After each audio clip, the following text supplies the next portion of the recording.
여러분 안녕하세요. 만나서 반갑습니다.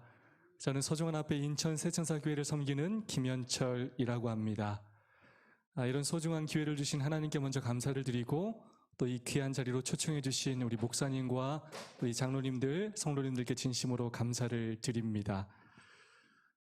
교회 제가 홍성교회 말로는 많이 들었지만 사실 오늘 처음 와봤습니다. 그런데 교회가 오래됐음에도 불구하고 얼마나 깔끔하게 잘 정돈되고 또 예쁜지 모르겠습니다. 또 이 계단으로 이렇게 올라오면서 옆에 정원들이 얼마나 또 예쁘게 되어 있는지 아주 큰 은혜와 또 감화를 받는 그런 시간이었습니다. 무엇보다 먼저 이렇게 좋은 교회와 성도를 주신 하나님께 감사를 드립니다. 오랜 기간 이 홍성 지역에서 복음의 등불을 비출 수 있도록 선하신 손길로 인도하신 하나님께 감사를 드리고 이 교회를 지켜오시며 수고하신 복음 사업에 협력하신 모든 성도님들께도 감사를 드립니다. 무엇보다 원래 정해진 시간에 오지 못하고 2번이나 이렇게 시간을 옮겨서 오게 된 것 정말로 죄송스럽게 생각하고 또 그럼에도 불구하고 너그럽게 이해해 주시고 또 시간을 조정해 주신 목사님과 성도님들께 감사를 드립니다. 저는 개인적으로 굉장히 마음이 또 편하고 설레기도 합니다. 왜냐하면 저 서중원 앞에 출신이지만 저는 충청도 사람입니다. 네, 제 고향이 대천이고요. 대천 사람이고 또 서천에서 그렇게 살다가 고등학교 때부터는 태안에 그렇게 살고 있습니다. 저희 가족들이 서산과 태안에 그렇게 살고 있어서 이곳에 비록 홍성이지만 고향에 온 것처럼 그렇게 얼마나 따뜻하고 또 행복하고 평안한지 모르겠습니다. 그리고 또 아시는 분들이 또 계셔서 얼마나 또 반가운지 모르겠습니다. 그리고 또 1월 달에 저희 교회를 멀리서부터 안식 아침에 또 방문해 주시고 좋은 교제와 또 은혜를 나눠주셔서 감사를 드리고 제가 깜짝 놀랐던 건 홍성교회가 저희 교회를 방문한 후에 저희 교회를 그 방문한 보고서를 작성하셨다는 소식을 듣고 그 보고서를 보고 깜짝 놀랐습니다. 오히려 저희가 큰 감동을 받았습니다. 홍성교회가 정말 대단한 교회다. 이렇게 방문한 걸로 끝나는 것이 아니라 선교의 이름으로 그 하나하나를 정말로 세세하게 살피고 어떻게 이 교회가 나아갈 방향에 대해서 고민하는 그런 모습을 볼 때 정말 훌륭한 교회고 앞으로 정말로 놀랍게 부흥하고 또 발전할 수 있는 교회다라는 생각을 그렇게 하게 되었습니다. 그런 열심을 가지신 우리 성도님들께도 정말로 감사를 드립니다. 저를 이곳으로 부르신 뜻이 있으리라 저는 믿습니다. 저희 기도 제목은 1박 2일의 짧은 시간이지만 이 시간이 그냥 형식적으로 지나는 시간이 아니라 이 교회에 꼭 필요하고 실질적인 도움이 되기를 바라는 마음으로 하나님께 기도를 드렸습니다.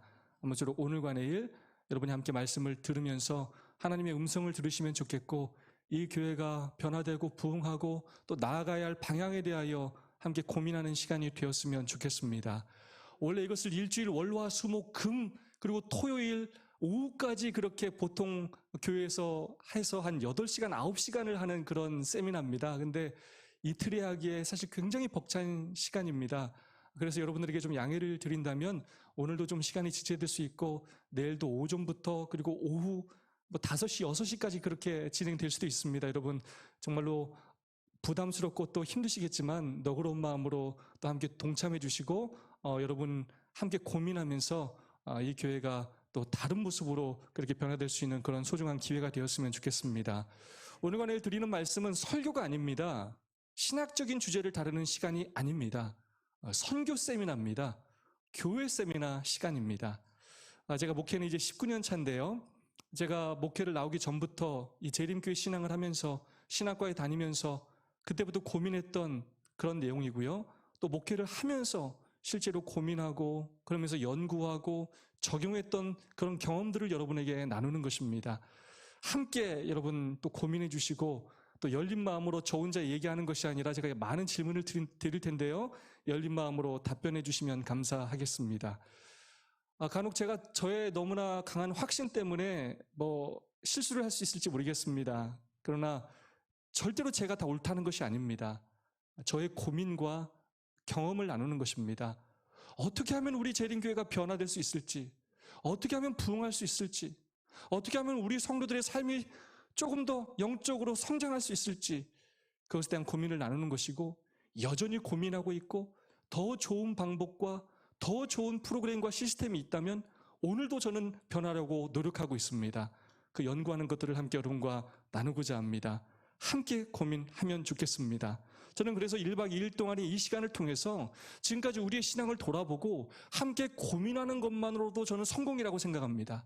그래야만 우리가 무엇을 해야 할지 함께 마음을 합하여 나갈 수 있기 때문입니다. 저의 교회관, 목회관, 선교관 모든 것이 담겨 있습니다. 한마음으로 함께 귀 기울여 또 마음을 나누는 시간이 되었으면 좋겠습니다. 제가 이렇게 마음이 급하면 말이 정말로 빨라져요. 양이 좀 많아서 오늘도 그렇게 이해해 주시면 좋겠습니다. 저는 이렇게 인사하기를 참 좋아합니다. 여러분, 저는 늘 이 소망을 갖고 살아요. 우리 모두가 좀 하늘까지 같이 갔으면 하는 소망이 있습니다. 여러분, 옆 사람 좀 바라보시겠습니까? 눈을 꼭 바라보셔야 돼요. 네, 손 꼭 잡으시고 하늘까지 함께 갑시다. 서로 인사해 주시면 감사하겠습니다. 제가 지금 예배를 드린 지 10분 정도밖에 되지 않았는데 그냥 분위기가 너무 좋아요. 얼마나 이렇게 영적인 느낌과 함께 또 이렇게 친근함이 느껴지는지 모르겠습니다. 함께 인사한 대로 우리 모두가 하늘까지 함께 갈 수 있기를 간절히 소망합니다. 여러분, 교회를 사랑하십니까? 진짜예요? 이선민 집사님, 교회를 사랑하십니까? 제가 우리 도남동교회 교육전도사 다닐 때 우리 함께 청년 활동하던 집사님이십니다. 깜짝 놀랐습니다. 여기 있는 줄. 교회를 사랑하십니까? 정말 교회를 사랑하는 집사님이세요. 자, 집사님에게 교회는 어떤 의미가 있습니까? 교회는 어떤 곳이에요?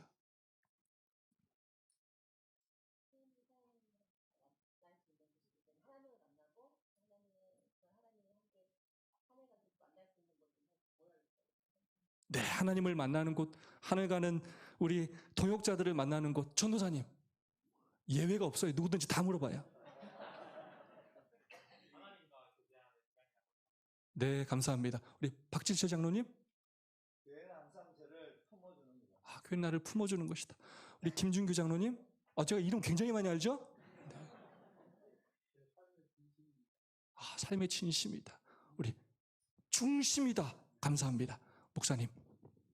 목사님에게 교회는 어떤 의미가 있는 곳입니까? 교회는 하나님의 몸. 하나님의 몸. 네, 감사합니다. 여러분, 다 교회를 정말로 끔찍히 사랑하시는 분들입니다. 그러하기에 코로나임에도 불구하고 이 믿음을 지키기 위하여, 교회를 지키기 위하여 고분분투하셨고, 또 교회에 중요한 일이 있을 땐 여러분의 소중한 돈을 그렇게 헌신하고 봉사하며 그렇게 믿음 생활을 해 오셨을 것입니다. 여러분에게 이 교회는 정말로 의미 있고 소중한 곳일 것입니다. 저 개인적으로 교회가 어떤 의미가 있는가 제가 생각해 보았습니다. 필립 얀시의 책의 제목처럼 제가 생각한 건 교회는 저의 고민이고 저의 사랑의 대상이에요. 이 교회를 제가 너무나 사랑하는데 이 교회를 생각할 때마다 너무나 많은 고민이 돼요. 제가 생각을 해봤어요. 제가 만나는 사람들과 주로 무슨 얘기를 하는지를 따져봤더니 가장 많이 하는 얘기가 무슨 얘기냐면 교회 얘기예요. 저희 집에 명절에 가족들이 다 모이면 다 무슨 얘기하냐면 교회 얘기예요. 니네 교회 목사님이 어떠냐? 니네 교회 요즘 어떠냐? 우리 교회 뭐 싸웠다? 우리 교회 뭐 이렇다? 맨날 교회 얘기예요.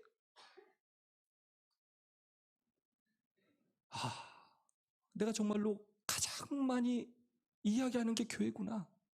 내가 정말로 가장 아끼고 사랑하는 대상이 교회구나라는 생각을 제가 하게 되었습니다.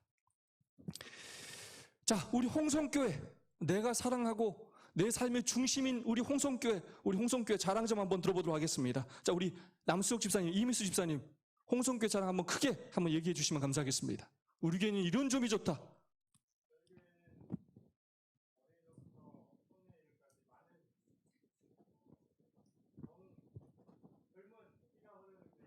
아멘. 준비 오신 것 같아요. 자, 우리 강민옥 집사님, 몇 년 되지 않았지만 우리 홍성교회 자랑 좀 한번 해주십시오. 아멘. 감사합니다. 우리 한 분만 더 할까요? 우리 박상옥 집사님. 제가 섬기던 교회 집사님의 동생이십니다. 네.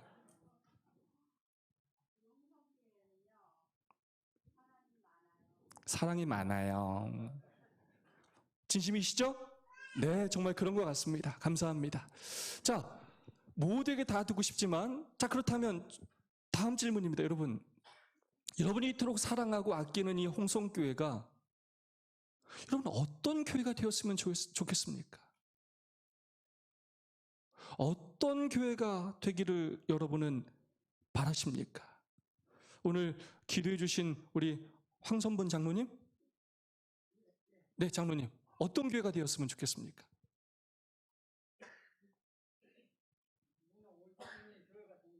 누구나 올 수 있는 교회가 되었으면 좋겠다. 감사합니다. 우리 영상 담당하시는 우리 집사님. 누구나 좀 편하게 지냈으면 그런 교회가 됐으면 좋겠다. 장로님. 어떤 교회가 되었으면 좋겠습니까? 사랑이 많았으면 좋겠다. 자, 제가 오늘과 내일 드리는 질문들은 굉장히 중요한 질문들입니다. 우리가 깊이 생각해 봐야 할 질문들을 여러분에게 던지는 것입니다. 여러분의 교회가 어떤 교회가 되기를 여러분은 원하십니까? 어떤 바람과 어떤 소망을 가지고 여러분이 이 교회를 다니고 계십니까? 그리고 여러분의 바람과 소망을 이루기 위해 여러분은 어떤 일을 하고 계십니까? 사람들이 바라는 교회가 어떤 교회인지 설문조사를 했어요. 그리고 제가 이 세미나를 하면서 정말로 많은 분들에게 설문조사를 했어요. 자, 가장 많이 나오는 대답 중에 1위가 뭐냐? 목사님의 설교가 좀 좋은 교회였으면 좋겠다. 이게 1등이에요. 자, 또 어떤 사람들 얘기하냐? 좀 주차장이 좀 좋은 교회였으면 좋겠다. 요즘 여러분 주차장 없는 교회는요, 교인들이 안 가요. 구도자나 손님을 모시고 오기가 어려워요. 어린이 프로그램이 좀 좋은 교회였으면 좋겠다. 아까도 우리 안내하시면서 집사님께서 저에게 말씀하셨어요. 지난주, 지지난주에 저희 교회 새 가정이 왔는데 저희 교회의 그 어린이 악기 프로그램을 너무 좋아해요. 그래서 저희 교회 다니기로 했어요. 그래서 집사님께서 지금 딸이 있는 교회가 어린이가 1명밖에 없다. 어린이 1명이 있는데 여러분 신앙교육 시키기가 쉬워요, 어려워요? 어려워요. 얼마나 부모의 마음이 아프겠습니까? 어린이 프로그램이 좀 좋은 교회였으면 좋겠다.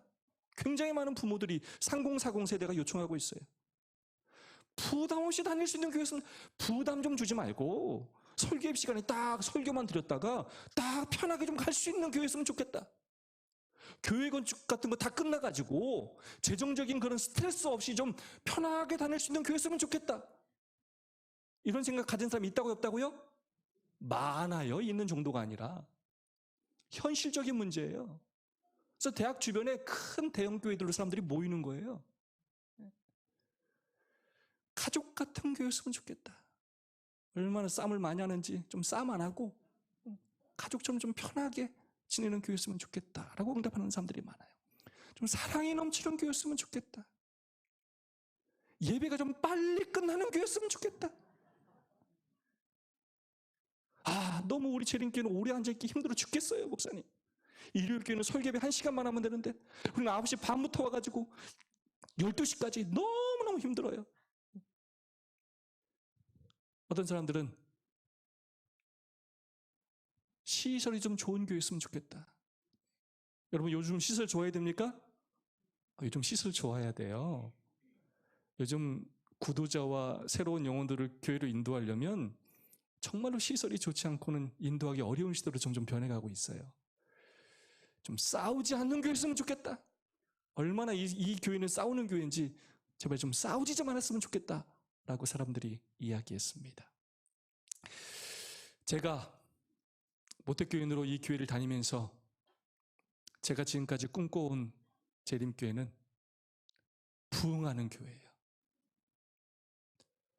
전 늘 이 고민을 하며 살았어요. 왜 우리 교회는 부흥하지 않는가? 왜 우리는 진리를 가졌으면서 이렇게 교회를 사랑하는 성도들이 많고 교회에 헌신하는 성도가 이렇게 많은데 진리가 없다고 하는 우리가 말하는 어떠면 이단이라고 하는 교회들은 우리보다 훨씬 부흥하는데 왜 우리 교회는 이렇게 부흥하지 않는가? 제가 어렸을 때부터 이 고민을 했어요. 저는 우리 재림교회가 진리교회임을 확신합니다. 예언적인 남은 교회임을 저는 확신해요. 그렇기 때문에 가슴이 아파. 제가 이 고민을 하고 목회를 나왔고, 목회를 하면서 두 번째 처음으로 제가 단독교회를 한 교회는 한안동교회라는 교회인데, 처음에 부흥했을 때 성도들이 20명, 30명밖에 안 돼요.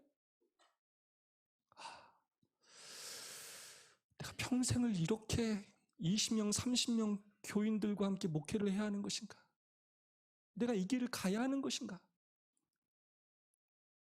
그만둬야 하는 것인가? 무엇이 문제인가? 어떻게 해야 하는 것인가? 우리 재림교회는 너무 작아서 귀신도 못 찾아온다는 얘기가 있어요.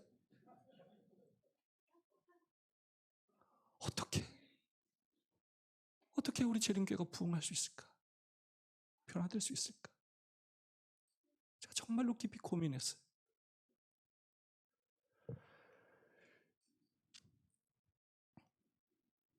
제가 자꾸 움직여 죄송합니다, 집사님.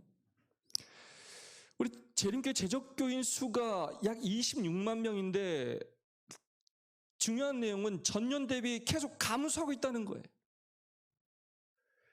매년 재직교인 수는 침례자 수로 인하여 늘어나지만 실제로 교회를 다니는 사람들의 수, 출석 관리교인 수는 줄어들고 있어요.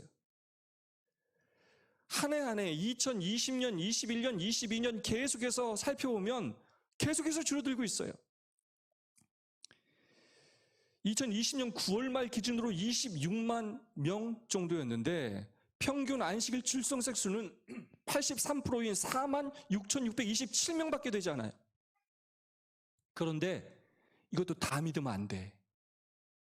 이 수가 다 진짜가 아니에요. 다 제대로 보고한다는 확신할 수가 없어요. 침례자는 계속해서 줄어들고 있어요. 안교생 수가 11만 4천 명이다, 5만 7천 명이다 하지만 실제적으로 교회에 안식일에 나오는 수는 지금 코로나 이후에는 우리가 3만 명 내외 될까 말까 할 거예요, 지금요. 재적교인이 26만 명인데요. 계속해서 우리 재림교회가 재적교인은 늘어나는데 침례자 수 때문에 재적교인은 늘어나는데 교회에 나오는 성도들의 수는 계속해서 줄어들고 있다는 거예요. 진짜 가슴 아픈 얘기는 뭐냐? 평균 출석생 100명 이하의 교회가 83%나 돼요.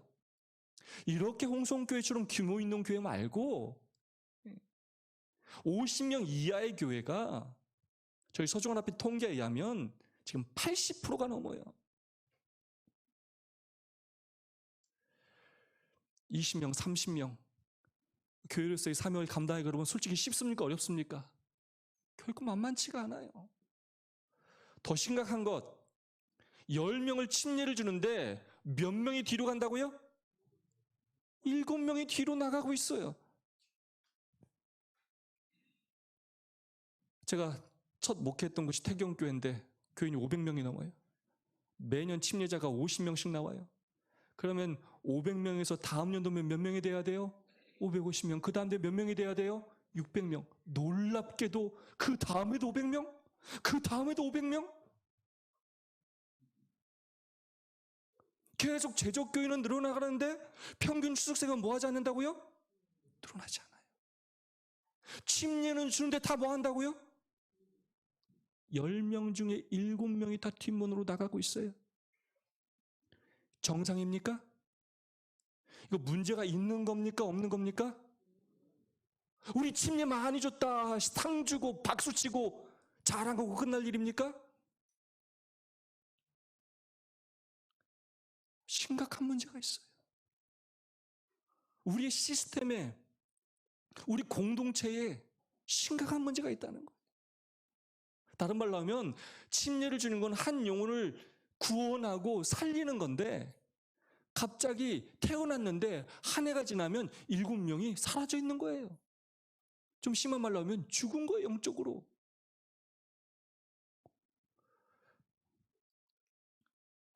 여러분, 보통 회사라면 이렇게 되면 뭐 해야 돼요? 시간이 지나면 망해요.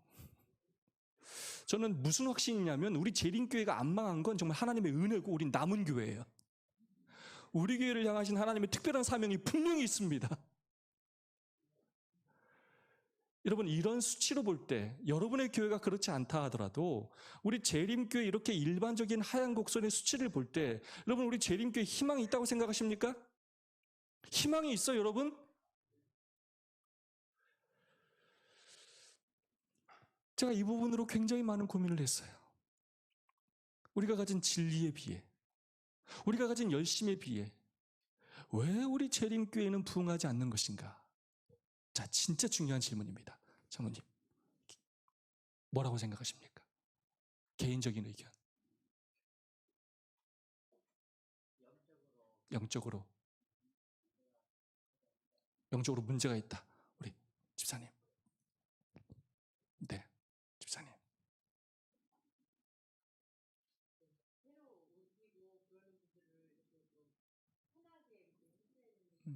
새로 오는 사람들을 잘 사랑으로 돌보지 못하고 품어주지 못한다. 장로님.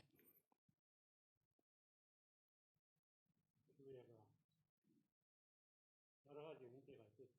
정답입니다. 네, 감사합니다. 집사님.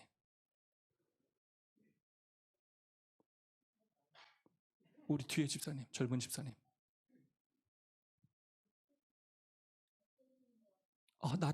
제가 이 대답 처음 들어봐요. 감사합니다. 우리 이선미 집사님. 자리 옮기지 마요. 네. 저 때문에. 우리 집사님 얼굴이 굉장히 신뢰감이 가는 얼굴인 거 아십니까? 집사님 뭐라고 생각해요? 우리 재림교회가 왜 부흥하지 않는 것 같습니까? 물론 부흥하는 교회 있습니다. 전 좀 일반적인 얘기를 하는 겁니다. 네. 사랑이 식은 것 같다. 자, 제가 이것도 설문조사를 해봤어요. 자, 가장 많은 답변으로 나오는 것들 중에 하나가 뭐냐?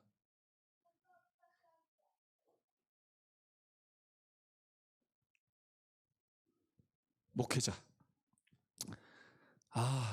목사님들이 문제다. 목사님들이 열심히 하지 않는다. 헌신으로 봉사하지 않는다. 여러분, 일리 있습니까? 제가 목사지만 이런 지적에 대하여 동의할 수밖에 없어요. 목사들이 더 헌신하고 봉사하고 더 모본을 보인다면 이 교회는 분명히 달라졌을 거예요. 그 교회는 목사 이상을 절대로 넘어설 수 없어요. 목사가 가진 비전과 헌신을 넘어설 수 없어요. 한 지도자가 그 공동체를 완전히 바꿀 수 있어요. 그러하기에 가장 큰 책임은 목회자에 있다는 것을 부인하지 않을 수가 없습니다. 두 번째, 건물이 문제다. 동의합니다.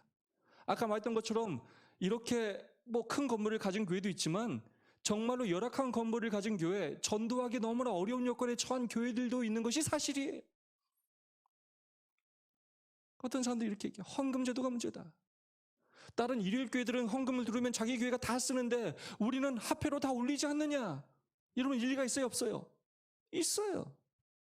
우리 재림교회 안에서도 능력 있는 목회자가 좋은 자리에 교회를 세워가지고 그 헌금 교회가 다 쓴다면 우리도 일요일 교회처럼 큰 교회 만들 수 있어요. 우린 시스템이 달라요. 일리 있는 얘기예요. 어떤 사람들은 장로님들이 문제다라고 얘기해요. 장로님들이 영적으로 너무나 전보다 수준이 많이 뒤처지기에, 지도력이 약하기에, 모본이 되지 않기에 우리 재림교회가 영적으로 성장하지 못한다, 부흥하지 못한다라고 많은 사람들이 지적해요. 여러분, 일리가 있습니까? 일리가 있어요. 정말로 목회자와 장로님들만 협력해도 교회는 완전히 다른 모습으로 변할 수 있어요. 그 책임을 절대로 평신도에게 돌릴 수 없어요. 또 어떤 사람들이 이렇게 얘기하냐? 이단이라는 이미지 때문이다. 여러분, 맞습니까? 우리가 아무리 열심히 전도하려고 접근해도 이 사람이 우리 교회가 안식일교회라는 얘기를 들으면 아주 소스러치게 놀라고 안 나오는 사람들이 있어요. 누가 이단이라더라 하면 또 안 나오는 사람이 있어요. 우리 교회가 다른 일요일교회와 정말로 많은 차이가 있다는 걸 우리가 인정할 수밖에 없습니다. 전도에 많은 장벽이 있다는 걸 인정할 수밖에 없어요. 또 어떤 사람은 우리 조직이 문제라고 얘기해요. 우리는 지금 4개의 조직으로 이루어져 있다고. 너무 복잡하다고요. 이렇게 하면 교회가 성장할 수 없다고 이야기합니다. 자, 일리가 있어요. 어떤 사람도 이렇게 얘기해요. 우린 남은 물이다. 우린 남은 물이기 때문에 예수님 오시는 그날까지 우리는 부흥하지 않고 소수의 부리로 남아있다라고 주장하는 사람이 있어요. 뭐 나름 일리가 있을 수 있겠습니다.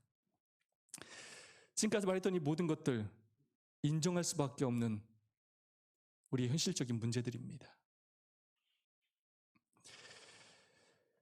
그러나 오늘 저는 여러분에게 이런 말씀을 드리고 싶습니다.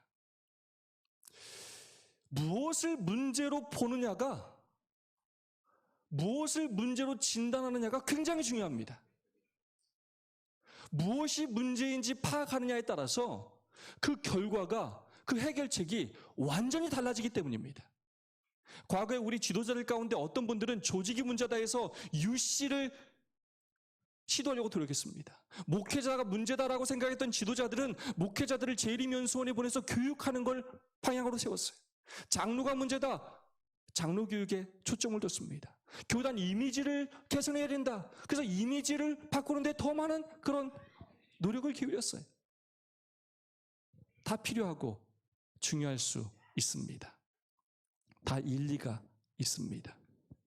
헌금 제도를 바꿔서 독립교회로 해야 된다, 일리가 있을 수 있어요. 다 필요합니다. 그러나 오늘 그 한 가지를 바꾸는데 얼마나 큰 어려움이 있는지 우리는 다 잘 알고 있어요. 저희는 올해 총회를 했는데 늘 변화를 이야기하지만 몇 년이 지나도 한 가지도 바꾸는데 얼마나 어려운지를 매번 경험하며 살아요. 참 이 거대한 조직이 쉽게 바뀌지가 않아요. 무엇을 문제로 보느냐가 해결책을 결정합니다. 그래서 오늘 제가 여러분에게 말씀드릴 수 있는 것, 자, 우리가 할 수 없는 것에 집중하지 말고 우리가 할 수 있는 것에 집중하자는 것입니다.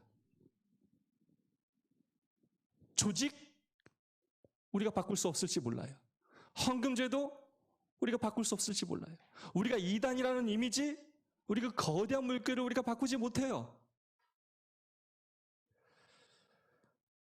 합회와 연합회가 큰 그림을 그리고 비전을 보여주고 바꿔야 하는 부분도 있지만 결국 홍성교회는 여러분이 바꿔야 하는 것입니다.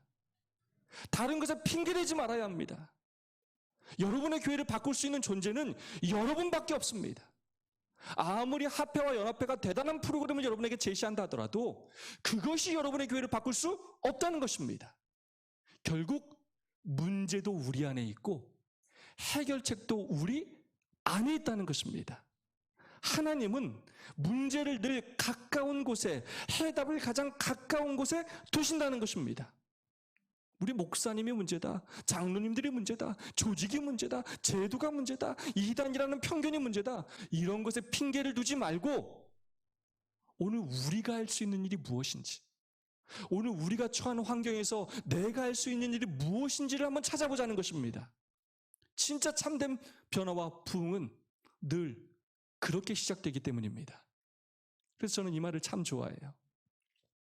실패하는 사람은 핑계를 찾고 성공하는 사람은 방법을 찾습니다. 실패하는 사람은 늘 안 되는 이유를 찾아요. 늘 남 탓해요. 그러나 성공하는 사람은 그러한 현실 가운데서도 그것을 성공시키기 위하여 자신을 헌신하고 다른 사람을 독려하며 장애물들을 뛰어넘으며 포기하지 않고 마침내 그것을 이루어내는 것입니다. 코로나 때에 장사가 안 돼서 문이 닫는 가게도 있고 코로나로 인해 더 돈을 많이 버는 가게도 있는 것입니다. 코로나라고 아무것도 하지 않는 교회가 있고 코로나임에도 불구하고 더 부흥하고 성장하는 교회가 있을 수 있다는 것입니다. 아무리 연합회가 뭐라고 해도, 아무리 국가가 뭐라고 해도 핑계를 찾는 사람이 있고 방법을 찾는 사람이 있다는 것입니다. 핑계가 아닌 방법을 찾는 우리 홍성교회 모든 성도가 되기를 간절히 소망합니다. 여러분, 그렇다면 우리의 좀 생각의 관점을 바꿔서 내가 바라는 교회 말고 인간적인 나의 생각 말고 하나님의 몸된 이 교회인 이 하나님의 교회, 그렇다면 하나님께서 바라시는 교회는 어떤 교회일 것 같습니까? 단지 시설 좋고 주차 편하고 빨리 끝나고 건물 좋고 프로그램 좋고 설교 좋고 이런 교회 말고 하나님이 이 교회를 세우실 때 진정 이 교회를 통하여 이루시고자 했던 그 하나님의 뜻, 그 교회는 어떤 교회일까요? 우리가 그 교회를 생각해 보자는 것입니다. 우리가 하나님께서 바라시는 교회가 어떤 교회인지를 알려면 초기교회를 살펴봐야 합니다. 사도행전 2장 41절로 47절까지의 말씀, 우리 전도사님께서 크게 한번 마이크 들고 읽어주시면 감사하겠습니다.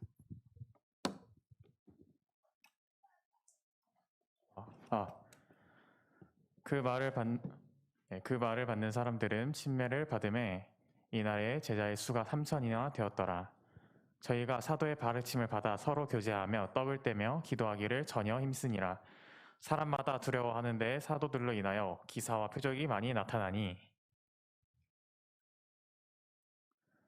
믿는 사람이 다 함께 있어 모든 물건을 서로 통용하고 또 재산과 소유를 팔아 각 사람의 필요를 따라 나눠주고 날마다 마음을 같이하여 성전에 모이기를 힘쓰고 집에서 떡을 떼며 기쁨과 순전한 마음으로 음식을 먹고 하나님을 찬미하며 또 온 백성에게 칭송을 받으니 주께서 구원받는 사람을 날마다 더하게 하시니라. 아멘. 초일교회가 부흥했던 모습을 사도행전은 기록하고 있습니다. 여러분, 왜 초일교회는 부흥했을까요? 제가 이 설교를 정말로 많이 했는데 어느 날은 이 말씀을 묵상하면서 이런 고민이 됐어요. 왜 초기교회는 부흥했을까요? 자, 많은 사람들이 뭐라고 답변하느냐 이렇게 답해요. 성령 하나님께서 역사하셨기 때문이다. 여러분 맞습니까? 맞아요. 그런데 많은 사람들이 그냥 성령 하나님이 딱 역사하셨기 때문이다라고 그렇게 단순하게 생각해요. 그래서 우리가 늦은 비 성령이 그냥 마지막 때 되면 그냥 뚝 내리는 줄 알아요. 단순한 성령의 역사하심 때문인가? 제가 이 말씀을 읽는데 이해가 가질 않아요. 자, 사도행전은 신약의 역사서에 실제로 있었던 일이에요. 자, 뭐라고 기록되냐? 44절. 믿는 사람이 다 함께 있어. 모든 물건을 서로 뭐하고요? 물건을 통용하는 게 뭡니까? 나눠 쓰는 거예요. 자, 나 물건 나눠 쓰는 사람이 있다 한번 손 들어볼까요? 전도사님 물건 나눠 쓰는 사람 있어요? 기숙사 같은 데서는 가끔씩 나눠 쓰는데 네. 웬만해서는 나눠 쓰는 경우는 별로 없는 것 같습니다. 이선민 집사님 있어요? 딸들하고도 옷 같이 써요? 여러분 공산당입니까 여기? 물건을 뭐 했다고요? 여러분 교회 와서 여러분 물건 서로 바꿔가고 막 그렇게 하십니까? 물건 같이 쓰는 거 쉬워요 어려워요? 어려워요. 이 노트북이 내 것처럼 가져가고 없으면 주고 어떻게 그럴 수가 있냐는 거예요. 그렇게 할 수 있는 사람이 누가 있어요 도대체? 이게 역사적인 사실이었다는 거예요. 근데 더 까무러치고 놀랄 건 그 다음 문장이에요. 재산과 소유를 팔아 각 사람의 필요를 따라 나눠주고. 이게 뭐라고? 진짜라고요. 이게 진짜. 이해가 가질 않아요. 우리가 어려운 사람이 있을 때 교회에서 도르가에서 뭐 큰 돈 한 번 뭐 또 500만 원, 1000만 원도 도와줄 수 있어요. 큰맘 먹으면. 교회가 그렇게 큰맘 먹고 한 번 교회 역사일에 한두 번 도울 수 있을지 몰라요. 그런데 우리가 재산과 소유까지 팔아가면서 성도들을 돕고, 여러분 그렇게 하는 사람 봤어요? 그런 사람이 있어요? 이게 이해가 되냐고요. 저는 이게 어떻게 그럴 수가 있냐고요. 김중희 장로님의 재산과 소유를 팔아서 나눠줄 수 있는 사람이 있으십니까? 누가 있으십니까? 가족. 제가 이 질문을 할 때 한 번도 아내라고 말하는 사람을 제가 들어본 적이 없어요. 자식들이 한 번도 부모님이라고 말한 적을 들어본 적이 없어요. 대부분 없다고 하거나 얘기하는 사람은 누구냐면 자녀라고 얘기해요. 가족.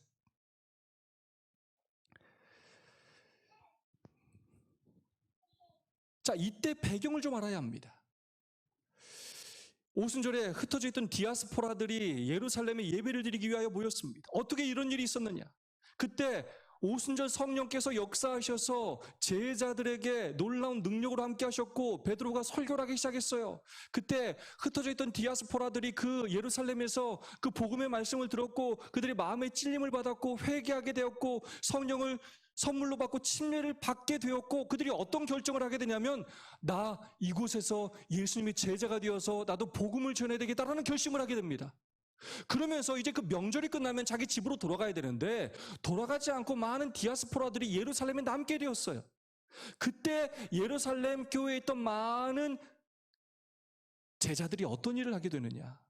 그들의 물건을 서로 통용하면서 그들을 자기 집에 데리고 살면서 물건을 통용하게 되었고 더 다른 도움이 필요하게 되었을 때 자신의 재산과 소유를 팔아서 교회에 바쳐서 그들의 필요를 채우고 또 집에도 돕기도 하고 또 이웃들을 돕는 놀라운 역사가 일어나게 되었다는 것입니다.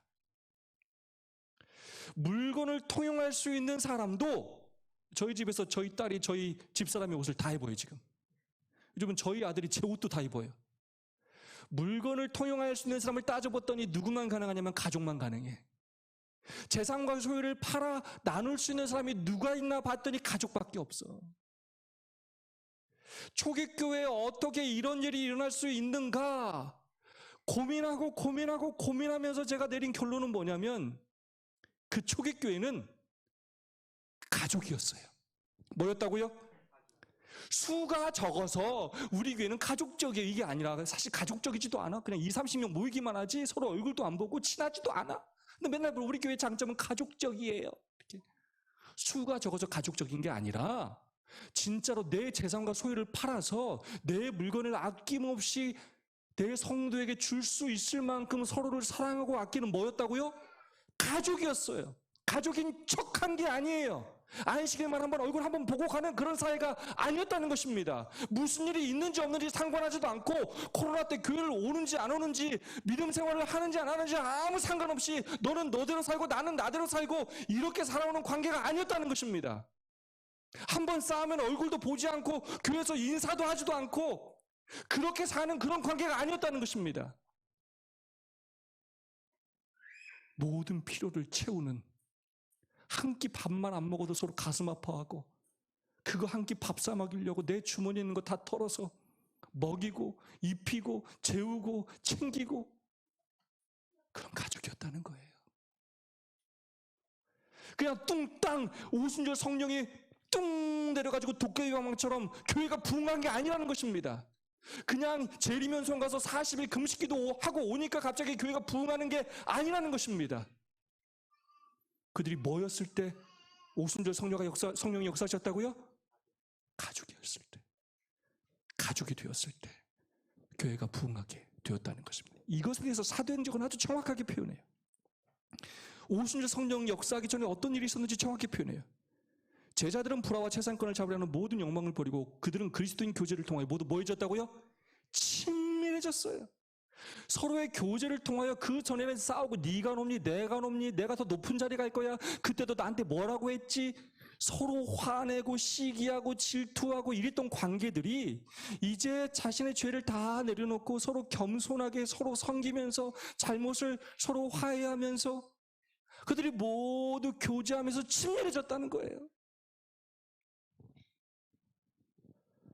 성령의 역사하심의 의미가 뭐냐 도대체? 성령 충만의 의미가 뭐냐? 우리 교인들은 이것에 대해서 착각을 하는 경우가 많아요. 그냥 혼자 기도 많이 하고 금식하고 하면 성령이 역사하는 줄 알아요. 여러분, 성령의 역사하심은 관계를 통해서 이루어오는 것이에요. 저는 재림연수원에서 수도 없이 이런 경험을 했어요.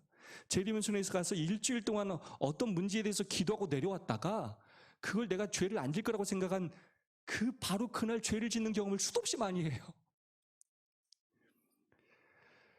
나 혼자 그냥 어떤 수련을 해가지고 우리가 성령을 체험하는 것이 아니에요. 우리의 성도를 사랑하고 섬기고 나의 것을 아낌없이 내어주는 그런 관계를 통해서 누가 역사하신다고요? 성령께서 역사하시는 거예요. 아무 관계없이 나 혼자 산에 가서 고립돼서 하나님만 앙망한다고 성령이 역사하시는 게 아니라는 거예요. 성령 충만의 의미가 무엇이냐? 사도행전은 이렇게 얘기합니다. 그리스도의 훈련을 통하여 제자들은 성령의 필요를 느끼게 되었다. 그들은 더 이상, 자 중요합니다, 개인주의적 모임이나 조화되지 않고 다투는 사람들의 모임이 아니었다. 그 전까지는 자기만 생각했어요. 자기 교회 다니는 것만 생각했어요. 자기 은혜 받는 것만 생각했어요. 교회 와서 자기 앉는 자리만 생각하고 앞만 쳐다보다 돌아갔단 말이에요. 자기 유익만 생각했다고요. 자기 점심에 먹을 것만 챙기고 돌아갔다고요. 더 이상 그렇게 하지 않았어요. 개인주의적인 모임이 아니었어요. 서로 조화되지 않는 그런 사람, 싸우는 그런 모임이 아니었습니다. 그들은 더 이상 세속적인 위대함에 고착되지 않았습니다. 누가 더 큰 집에 살고, 누가 더 많은 땅을 갖고, 누가 월급을 더 많이 받고, 누가 더 좋은 차 타고, 이런 걸 따지지 않았어요. 이런 것에 자신들의 소망을 두지 않았다는 것입니다. 그들은 마음을 같이 했고 한 마음과 한 뜻이 되었습니다. 그들의 생각이 그리스도로 가득 찼고 하나님의 나라를 확장시키는 것이 그들의 삶의 목적이 되었습니다. 마음의 풍성에 있어서 그들은 주님과 같이 되었다는 것입니다. 이게 바로 성령의 역사하심이고, 이런 마음을 가졌을 때 오순절 성령이 뭐 했다고요? 역사하셨어요. 제자들이 다락방에서 10일 동안 이런 마음으로 서로 교제하고 소그룹을 할 때 이것을 모두 인쳐주는 사건이 무엇이냐? 오순절 성령의 역사하심이에요. 여전히 싸우고 여전히 다투고 여전히 교만해서 여전히 자기 이익을 추구하는데 딸랑 10일 지났다고 약속하신 성령이 내린 것이 아니라는 거예요. 우리 재림교회는 그냥 무조건 마지막 때만 되면 갑자기 성령이 모두한테 내린다고 착각하면 안 된다는 것입니다. 왜 주교회는 부흥했느냐? 가족이었어요. 가족.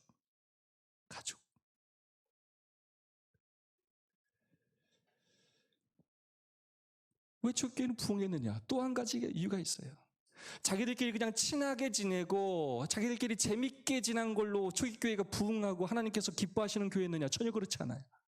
그것으로 멈추지 않았습니다.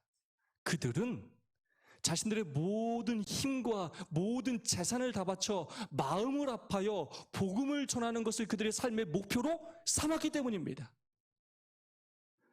사명을 감당하는 것을 그들의 존재 목적으로 여겼기 때문입니다. 사도행전은 이렇게 이야기합니다. 교회는 사람을 구원하기 위하여 하나님께서 세우신 기관이다. 교회는 봉사를 위하여 조직되었으므로 그 사명은 온 세상에 복음을 전하는 것이다. 자기들끼리 친하게 지내는 사교 집단으로 그치지 않았다는 거예요. 그들의 모든 삶의 목표가 복음을 전하는 것이었고, 그들이 돈을 쓰는 모든 목표가 복음을 전하는 것이었어요. 자신의 유익을 위하여, 자신의 쾌락을 위하여 살지 않았다는 것입니다. 자, 그렇게 했을 때 어떤 역사가 일어나느냐?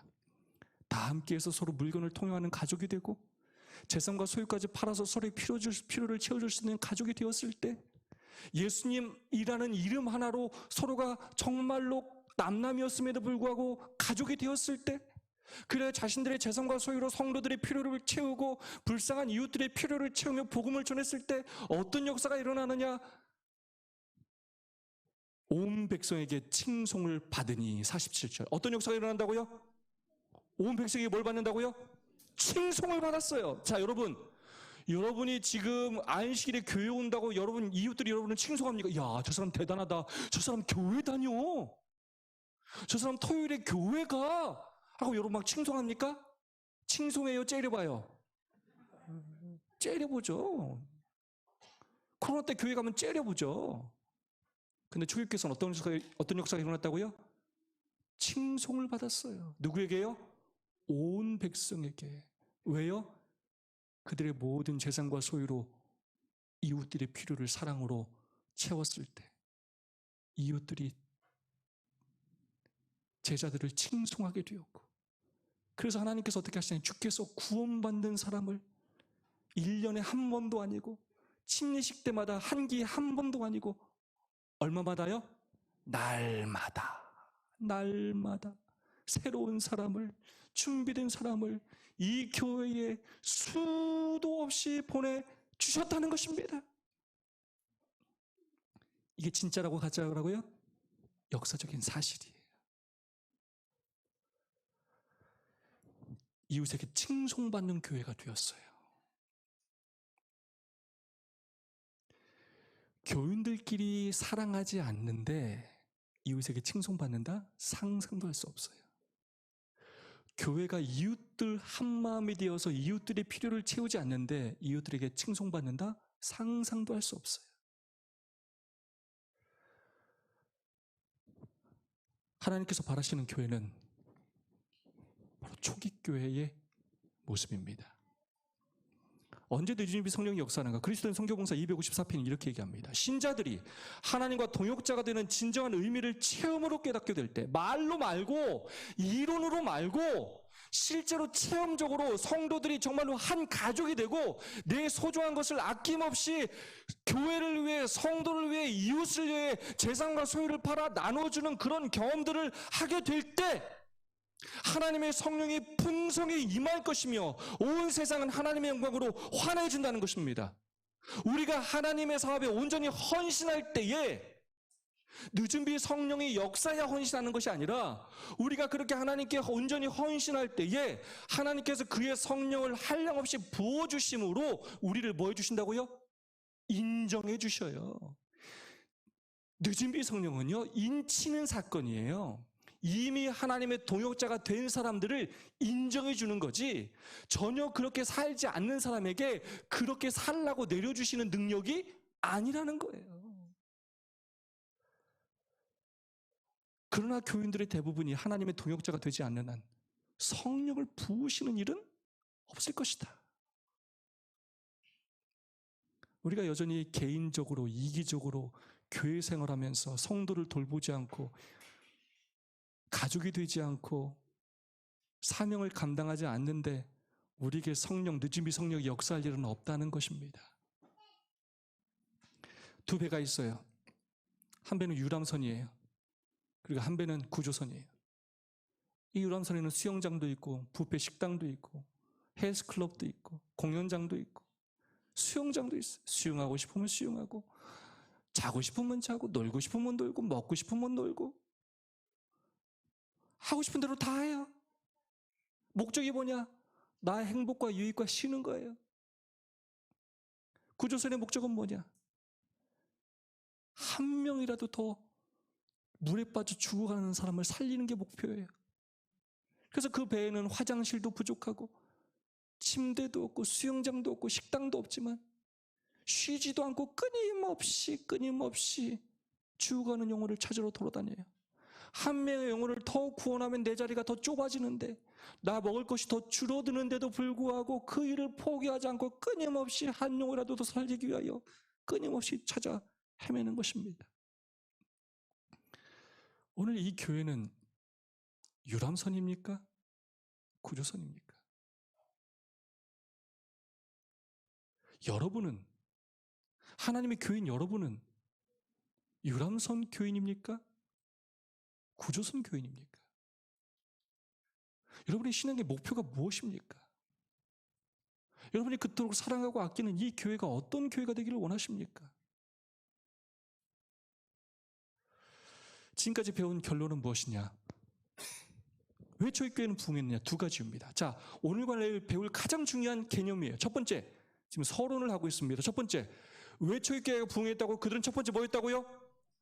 가족이었어요. 자, 이 말을 좀 다른 말로 바꾸겠습니다. 그들은 운명 공동체였어요. 뭐였다고요? 운명 공동체였어요. 더 이상 개인주의적인 모임이 아니에요. 그들은 공동체였습니다. 너 죽으면 나도 죽고 나 죽으면 너도 죽는 거다. 우리는 한 가족이다 하는 운명 공동체였다는 것입니다. 두 번째, 그것으로 그냥 끝나지 않았다는 것입니다. 그들이 목숨을 바쳐 복음을 전하는 무슨 공동체였다고요? 사명 공동체였다는 것입니다. 그들이 한 가족이 되었을 뿐만 아니라 그 가족의 자신들의 모든 것을 바쳐서 복음을 전하는 사명 공동체가 되었을 때 하나님께서 그 사람들에게 축복하셔서 구원받는 사람을 날마다 더하게 하셨다는 것입니다. 하나님께서 바라시는 교회는 초기교회인데 초기교회는 왜 부흥했다고요? 그들은 운명 공동체였고, 두 번째 뭐였다고요? 사명 공동체. 오늘과 내일 저와 여러분의 고민은 뭐냐면 과연 이 교회가 운명 공동체냐 하는 거예요. 우리는 정말로 우리 운명을 함께 나눌 만한 공동체냐 하는 거예요. 지금 우리 관계가. 두 번째, 이 교회가 하는 모든 프로그램들이, 쓰여지는 예산들이 과연 사명을 감당하는 사명 공동체로서의 역할을 감당하고 있느냐 하는 것입니다. 고민해 보자는 거예요. 돌아보자는 거예요. 저는 이 고민을 수없이 해요. 저는 제가 목회하는 곳에서 이런 고민을 수없이 해요. 야, 우리 교회는 가족인가? 저의 첫 번째 고민이에요. 가족인가? 교회 왔는데 인사도 안 하네 서로. 두 파, 세 파로 나눠져 있는데 서로 그 자녀들까지도 인사를 안 하네. 악수도 안 하네. 제가 전에 기관 학교에 있을 때는 이쪽에는 선생님이 앉아있고 이쪽에는 학생들이 앉아있고 끝나고 나면 서로 얼굴도 보지 않고 다 사라져 있네.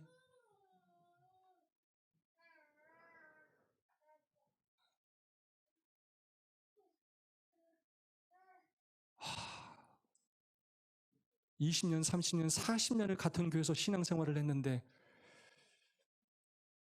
우리 과연 가족이라고 할 수 있을까? 우리 가족인가? 고민하지 않을 수가 없었어요. 제가 그동안 섬겨왔던 많은 교회들에서 이 고민을 하지 않을 수가 없었어요. 가족이 되지 않으면 사명도 감당하지 못하는데 가족이지 않은 교회가 너무 많아.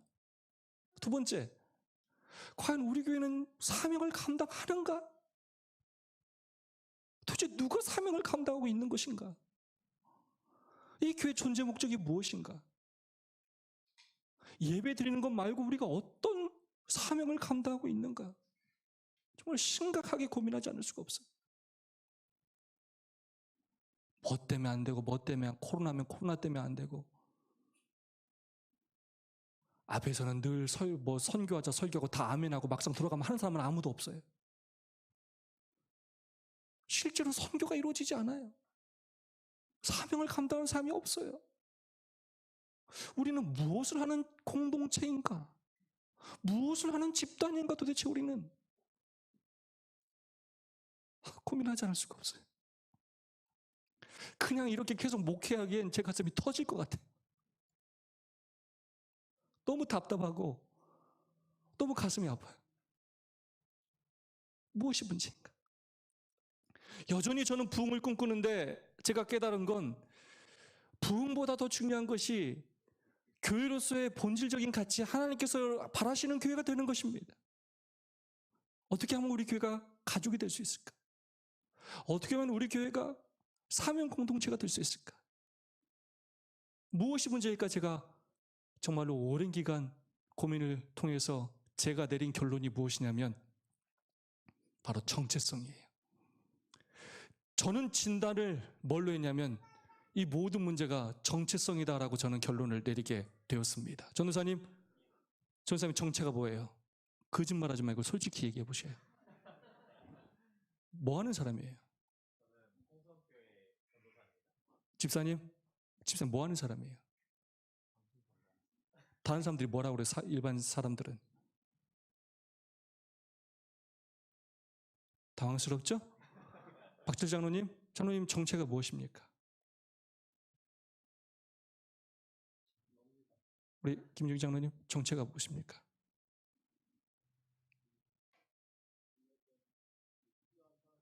감사합니다. 굉장히 당황스러운 질문이 왜냐? 생각해 본 적이 없어요. 여러분 뭐 하시는 분이에요? 여러분 누구예요? 나는 누구누구다라고 여러분 얘기할 수 있습니까? 제가 이 질문을 많이 했는데 대부분 다 이렇게 뭐라고 하냐면 집사예요, 장로예요, 정답 맞히기 게임이에요. 이렇게. 저 사람이 집사에, 저 사람 장로지, 난 안식일교인이라고 해야지, 난 재림교인이라고 해야지, 난 그리스도인이라고 해야지. 더 막 물어보면 저는 엄마예요, 저는 딸이에요. 이렇게. 자, 이런 거 말고 저는 저에게 여러 정체성이 있지만 제가 아들이기도 하고 아빠이기도 하고 남편이기도 하고 많은 정체성이 있지만 저에게 가장 크게 느껴지는 저의 정체성은 목사라는 정체성이 저한테 굉장히 크게 느껴져요. 사실 당신이 누구냐라고 생각할 때 가장 먼저 생각나는 것이 여러분의 정체예요. 자, 내가 누구냐를 아는 것이 굉장히 중요해요. 왜냐? 그 사람이 하는 일이 그 사람이 누구인지를 결정합니다. 내가 진짜 누군지는 내가 추상적으로 생각하는 내가 아니라 지금 내가 무슨 일을 하고 있는지가 나를 결정하는 것입니다. 자, 많은 사람들이 안식일 교인이라고 얘기해요. 그래서 우리 교인들은 안식을 지키는 일에만 집중해요. 안식일 교회 오는 곳으로 신앙을 다하는 경우가 많아요. 요즘 교회 오지도 않고 방송으로 예배 드리는 곳으로 신앙을 다하는 경우가 많아요.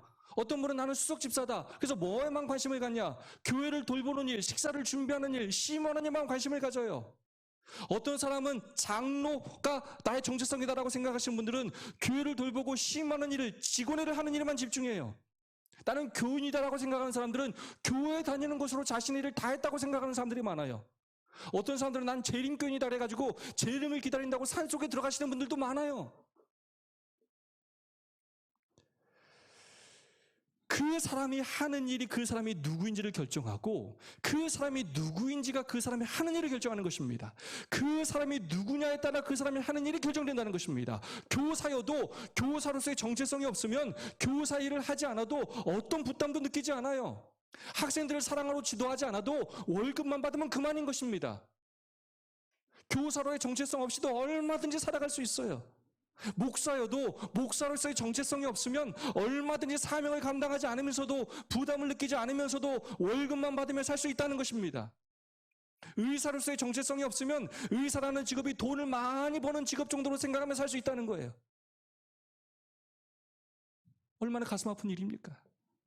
공무원도 나라를 위한 봉사가 아니라 안정적이기 때문에 연금이 많고 연봉이 높기 때문에 좋은 직장 정도로만 여기면 살 수 있습니다. 오늘날 가장 큰 문제는 바로 정체성의 결여입니다. 왜냐? 정체성이 뭘 결정한다고요? 사명을 결정해요. 내가 누구인지에 대한 바른 인식이 내가 해야 할 일을 결정합니다.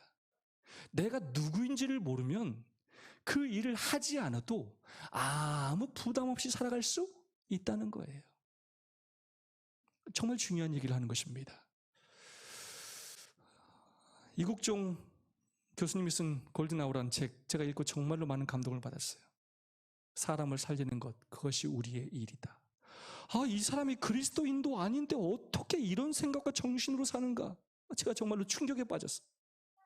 이 사람이 좀 거칠고 표현이 좀 강하고 그런 면이 있지만 이 사람의 이 생각에 제가 얼마나 많은 감동을 받았는지 몰라요. 이 사람은 돈을 위해 살지 않았어요. 돈을 위해 의사가 되지 않았어요. 어머님이 뭐라고 가르쳤느냐?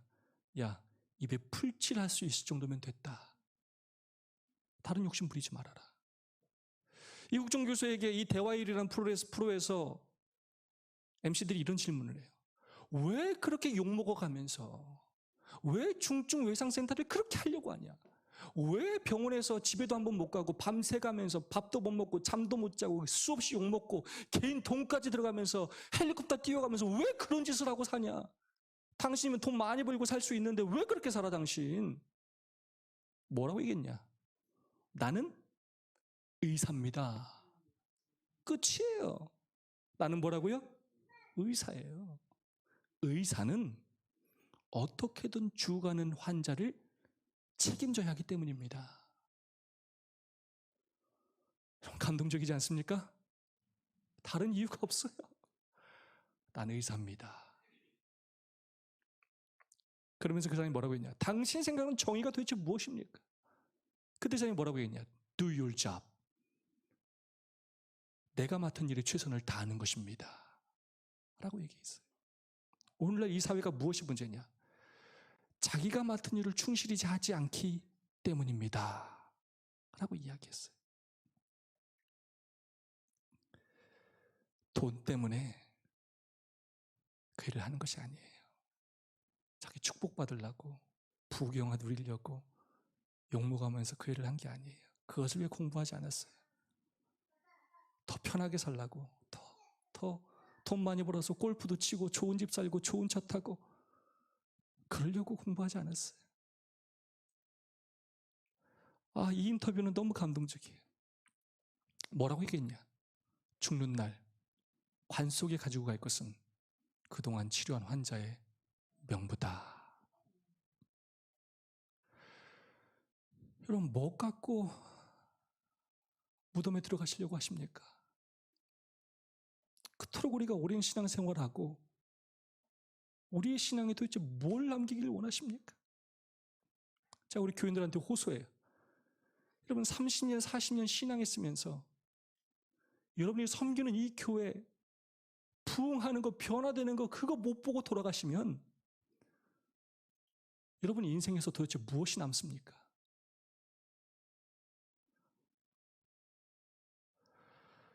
죽는 날 관 속에 가져갈 것은 그동안 구원한 영혼의 명부다. 우리가 그렇게 고백할 수 있어야 하지 않겠습니까? 당신 도대체 왜 그렇게 삽니까? 왜 미련하게 네 것을 남에게 주고 재산 팔아 교회에 주고 그렇게 다 베풀면서 삽니까? 죽는 날 내가 관 속에 가지고 갈 것은 내가 구원한 영혼과 내가 이 교회에 헌신한 그 내용이기 때문입니다. 라고 말할 수 있는 우리가 되었으면 좋겠습니다. 뭐가 문제냐? 정체성이 문제예요. 우리의 정체가 무엇인지 모르는 사람한테는 아무리 너 왜 의사로 똑바로 안 해봐야 소용이 없어요. 왜냐? 그 사람은 의사가 된 목적이 돈 벌기 위해서 의사가 됐거든. 아무리 또 그렇게 살지 말아라 해도 소용이 없어요. 그 사람의 진짜 정체성은 그런 의사가 아니기 때문이에요. 여러분의 정체가 뭐예요? 교회를 다니지만 때로 우리가 목사, 장로, 타이틀을 갖고 있지만 우리의 정체가 도대체 뭐냐고요? 고민해보자는 것입니다. 자, 우리 스스로는 이걸 깨달을 수가 없어요. 그래서 우리는 성경으로 돌아가야 합니다. 예수님께서 우리에게 가르쳐주신 정체가 무엇인지를 살펴봐야 합니다. 전사님, 크게 한번 읽어주십시오. 그러므로 너희는 가서 모든 족속으로 제자를 삼아 아버지와 아들과 성령의 이름으로 침례를 주고 내가 너희에게 분부한 모든 것을 가르쳐 지키게 하라. 볼지어다 내가 세상 끝날까지 너희와 항상 함께 있으리라 하시니라. 아멘. 여러분, 우리가 이걸 뭐라고 합니까? 이 성경책을 뭐라고 그래요? 대사명이라고 그래요. 뭐라고 한다고요? 그냥 사명도 아니고 무슨 사명이요? 큰 사명. 자, 여기에는 4가지 동사가 등장해요. 아주 큰 미션으로 예수님께서 4가지 명령을 하셨어요. 자, 첫 번째, 뭐하라? 가라. 두 번째, 뭐하라? 제자를 삼으라. 세 번째, 뭐하라? 침례를 주라. 네 번째, 뭐하라? 가르쳐 지키게 하라. 그런데 여러분, 한 문장에는 주어가 하나고 동사가 하나예요. 주어는 너희는이에요. 그래서 진짜 동사는 하나예요. 그 나머지 3개는 뭐냐면 그걸 분사라고 그래요. 진짜 동사를 꾸며주는 일을 해요. 자, 여기서 진짜 동사가 뭘까요? 자, 1번 가라다 한번 손 들어볼까요? 가라다. 여기서 진짜 동사는 가라다. 자, 2번 제자를 삼으라다. 3번 침례를 주라다. 4번 가르쳐 지키게 하라다. 참여를 거부하셨어요. 진짜 동사는 뭐냐면 제자를 삼으라예요. 뭐라고요? 대사명을 한마디로 짧게 얘기하면 뭐라고요? 너희는 제자를 삼으라. 자, 제자를 삼기 위해서 첫 번째 뭐 해야 하고? 가야 하고. 제자를 삼기 위해서 뭐 해야 하고? 침례를 줘야 하고. 제자를 삼기 위해서 가기만 하지 말고 침례만 주지 말고 또 뭐 하라고요? 가르쳐 지키게 하라고요. 다시요. 너희는 제자를 삼아야 되는데 제자를 삼기 위해서 뭐 하고요? 가고. 제자를 삼기 위해 침례를 주고. 제자를 삼기 위해 가르쳐 지키게 하라는 것입니다. 근데 우리 뭐 해요? 우리 가요? 끝나면 집에 가요. 집에 있다가 딴 데 안 가고 교회 가요. 집에 가요. 교회 가요. 우리는 뭐에만 관심이 있냐면 침례 주는 것에만 관심이 있어요. 침례. 잘 안 가, 세상을 향해. 우리 재림교회는 침례 주는 거를 장땡으로 생각해. 몇 명 침례 줬냐? 이걸로 시상하고 돈도 주고 여행도 보내주고 또 그렇게 7명 빠져나가면 또 70명 회복했다고 또 침례 주사로 또 1명 또 올리고 이게 반복되고 있는 희한한 조직이에요. 가슴이 터질 것 같네요. 가르쳐 지키게 하질 않아요. 우리 재림교회는 잡아놓은 고개는 관심이 없어요. 늘 새로운 고개를 찾아요. 제가 청암학교 교회 있을 때 제가 오기 전에 침례를 받았던 많은 교인들이, 학생들이 무슨 얘기를 했냐. 저 목사님한테 침례 다시 받고 싶어요. 왜냐? 저는 선물을 많이 줬거든. 전에는 선물을 하나도 안 줬는데 목사님 선물을 너무 많이 줘요. 그 다음에 침례 빨리 받으라는데 이 사람이 침례를 빨리 안 받겠대. 왜 안 받으십니까? 뭐라고 했느냐. 이 교회는 보니까 침례를 받고 나면 관심을 안 가져줘요. 침례를 안 받으면 계속 관심을 가져. 아, 침례를 늦게 받아야 되는구나.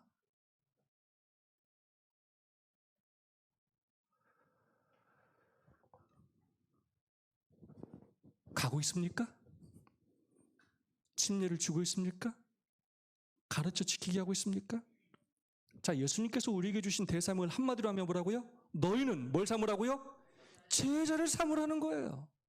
이게 예수님께서 주신 대사명이에요. 자, 그렇다면 너희는 이것을 위해 살아야 한다. 나처럼 제자를 삼으며 살아야 한다. 이것이 너희의 삶의 목적이 되어야 한다 이렇게 말씀하셨는데 이것이 중요한 말씀이라면 언제 이 말씀을 하셨어야 될까요? 이렇게 중요한 말씀이라면 언제 하셨어야 돼요? 이 말씀을 처음부터 하시지 않고 언제 하셨느냐? 놀랍게도 부활하신 다음에 승천하시기 전에 갈릴리에서 하셨어요. 우리는 이런 고민을 하지 않을 수가 없어요. 왜 예수님께서 이 말씀을 처음부터 하지 않으시고 떠나면서 말씀하셨을까? 자, 예수님께서는 처음에는 뭐라고 말씀하셨냐면 나를 따르라. 내가 너희로 사람 낚는 어부가 되게 하리라 라고 말씀하셨어요. 그리고 나중에서야 떠나시기 전에서야 너희는 제자를 삼으라 라고 사명을 주셔요. 자, 그럼 언제 이 말씀을 하셨는가? 좀 생각해 보겠습니다. 자, 예수님께서 제자들을 부르셨어요. 그때 제자들이 자신의 그물과 배를 버리고 예수님을 쫓았어요. 그때 제자들은 아주 어깨에 힘이 들어가서 나 예수님의 제자다 하고 막 아주 신나게 다녔어요. 예수님이 이적도 행하시고 사람들이 몰릴 때 그들이 아주 기대감에 부풀어 올랐습니다. 그런데 예수님께서 자신의 뜻대로 왕이 되려고 하지 않을 때 그들이 어떤 고민을 했냐면 이거 예수님 계속 쫓아가야 되나? 예수님 믿어도 되나? 내 생명을 걸어도 되나? 그들이 의심했어요. 다시 고기 잡으러 갈까? 고민했어요. 그래서 그들의 정체성이 예수님의 제자였다, 어부였다, 저 아버지 장례 좀 치르러 가도 되겠습니까? 아들이었다, 왔다, 갔다, 세리였다, 제자였다, 상황이 좋으면 붙었다, 상황이 안 좋으면 떨어졌다, 이랬다, 저랬다, 왔다 갔다 했어요.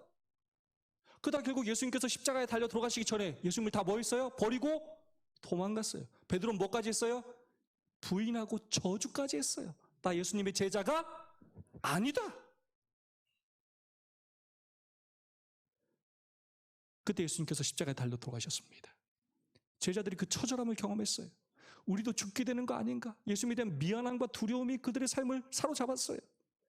그리고 예수님께서 부활하셨어요. 부활하셔서 다락방에 숨어있는 제자들에게 나타나셔서 너에게 평강이 있을지어다 라고 말씀하시면서 그들에게 용기 주시고 갈릴리로 가라, 갈릴리에서 너를 만나겠다 하시고 그들과 약속하신 다음에 그들을 갈릴리로 불러오셔서 베드로를 회복시키시고 다시 내 양을 먹이라라고 그들에게 사명을 회복시켜 주셔요. 다시 제자로서의 그들을 인정해 주시고 회복시켜 주셔요. 그 다음에 뭘 주셨다고요? 그 다음에 사명을 주셔요. 자, 그때가 언제냐? 바로 제자들이 갈릴리에서 예수님께서 그들의 그런 연약한 것, 죄 때문에 다 용서해 주시고 그럼에도 불구하고 너희는 나의 제자다라고 예수님께서 그들을 인정해 주셨을 때, 그러면서 제자들이 이제 나는 예수님의 십자가를 경험했고 이 부활을 경험하고 이 용서 회개를 경험한 나는 이제 평생을 예수님의 제자로 살겠습니다 라고 그들이 자기의 정체성을 스스로 나는 예수님의 제자입니다 라고 고백하고 간증할 수 있게 되었을 때 그들에게 뭘 주신다고요? 그제야 뭘 주신다고요? 사명을 주셔요. 그래서 어떤 일이 일어났냐? 이 제자들이 내가 예수님의 제자다라고 말하면 십자가에 똑같이 못 박혀 죽을 수 있을 상황임에도 불구하고 끊임없이 나가서 복음을 전해요. 나는 예수님의 제자입니다. 너 그만해. 너 관원들이 와서 잡아가서 때리고 너 그만해. 우리는 보고 들은 것을 말하지 아니할 수 없습니다. 나는 예수님의 제자입니다. 여러분, 전도를 시켜서 하는 게 아니라고요. 전도하지 않고는, 전하지 않고는 견딜 수가 없어서 목숨을 걸고 전하게 되었어요. 왜? 내가 예수님을 먹기 때문에? 제자기 때문에. 아무리 제자로 살지 말라, 죽인다, 뭐한다, 아무리 협박해도 나는 뭐라고 얘기한다고? 나는 예수님의 제자다. 이것이 나의 삶의 목표다라고 이야기하며 목숨을 바치며 살게 되었다는 것입니다. 언제 이 말씀을 하셨느냐? 제자들이 자신을 제자로 확신하게 되었을 때, 그제서야 예수님께서 뭘 주셨다고요? 사명을 주셨어요. 자, 무슨 말이냐? 지금까지 배운 모든 내용을 정리하면 제자가 되지 않으면 뭐 하지 않는다고요? 제자를 삼지 않아요. 왜 우리 재림교회가 우리가 가진 진리와 우리가 가진 열심에 비해서 부응하지 않느냐? 우리 중 누구도 나를 예수님의 제자로 생각하는 사람이 많지가 않아요. 교인으로는 살고 안식일교인 재림교인으로는 사는데 매일마다 우리 재림교인 정체성 하면 뭐 안 먹고 뭐 안 하고 끊임없이 뭐 하지 말라. 우린 늘 재림교회 정체성은 그걸로 알아. 성도를 사랑하며 한 공동체가 되지 않고 사명은 감당하지 않으면서 어떻게 하면 내가 구원받고 축복받고 내가 더 건강하게 사는지 그것에 관심을 갖고 살아요. 그렇기 때문에 제자를 삼는 것이 나의 사명이 되지가 않아요. 우리가 예수님의 제자가 되지 않았기 때문에, 제자를 삼지 않기 때문에 오늘 우리가 이런 현실 가운데 살 수밖에 없다는 것입니다. 러셀 브리는 이런 말씀을 하셨어요. 현대 재림교회 비극은 교회를 제자 훈련 받지 않은 다수의 사람들로 채웠다는 것이다.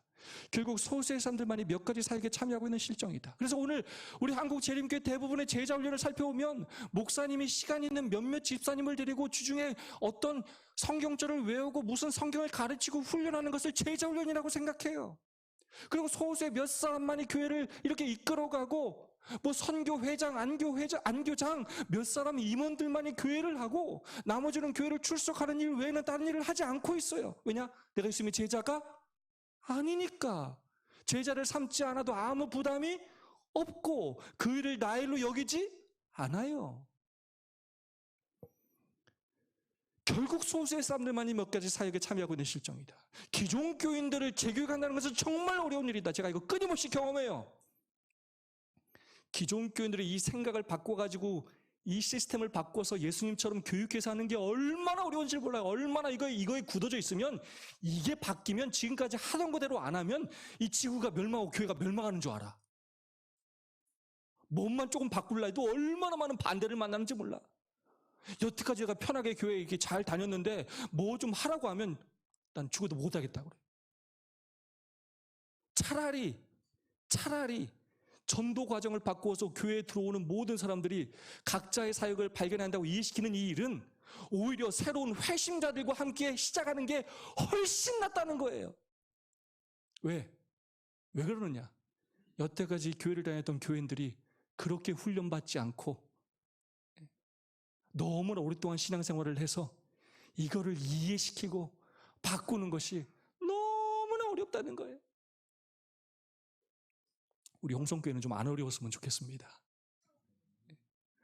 여러분, 열린 마음으로 예수님의 모분을 좀 따르셨으면 좋겠어요. 소수 몇 명만 일하는 교회가 아니라 모두가 예수님의 제자가 되어서 모두가 제자를 삼는 예수님의 제자들이 되셨으면 좋겠습니다. 우리가 1박 2일 동안 그것을 함께 고민하자는 것입니다.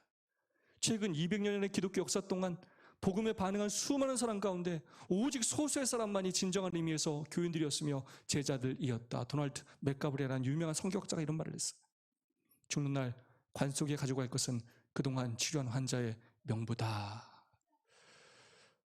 오늘 여러분 무엇을 가지고 정말로 관 속에 들어가기를 원하십니까? 여러분 인생에 무엇을 남기기를 원하십니까? 여러분이 몇십 년 동안 섬겨온 이 홍성교회가 어떤 교회가 되길 원하십니까? 이름만 있는 교회가 되길 원하십니까? 유람선 같은 교회가 되길 원하십니까? 아니면 정말로 하나님께서 원하시는 그런 교회가 되길 원하십니까? 우리가 다 함께 오늘날의 하나님의 음성에 귀를 기울임으로 예수님의 방법에 따라 내가 변화되고 헌신함으로 우리가 다 마음을 아파요 이 일에 전념함으로 그 놀라운 변화 부흥이 이 홍성교회 있게 되기를 간절히 소망합니다.